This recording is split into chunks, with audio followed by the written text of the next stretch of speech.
Welcome back. It's gone 6:10 now. Over the past 18 months, some of the UK's most powerful people have appeared in front of the Leveson inquiry to have their say over the future of the press. Well, with us now is lawyer Mark Lewis, who specialises in privacy law and is acting on behalf of alleged phone hacking victims.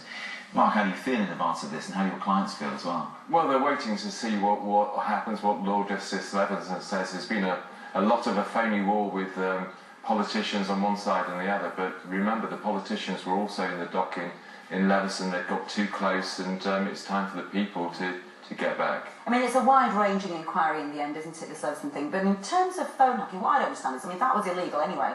So what else do you want to see change? Because they shouldn't have been doing that anyway, according to the law. Well, they shouldn't have been doing that, but the Leveson inquiry is wide-ranging, as you're saying. It's looking into the police. The police didn't choose to prosecute the official line from Assistant Commissioner John Yates, as he was then when he reviewed phone hacking, was, well, there was no new evidence. There was loads of old evidence that they didn't look at. But how this is being dressed up is that there's going to be no papers and no paper review for Daybreak, etc. in the future, because nothing will happen. It's a sort of Zimbabwean state. And in fact, all we're saying is, please give us an independent regulator that's away from the press and away from the government. Because I'm sure that you appreciate that the press has done a lot of good over the years. A lot of investigations have been very worthwhile, and you'd hate to see that go. Well, absolutely. You know, the Daily Telegraph exposure of MP expenses is a perfect example. There are lots of good examples where the press and newspapers have done the right thing, but they've gone much too far, and nobody's got them. 20 years ago,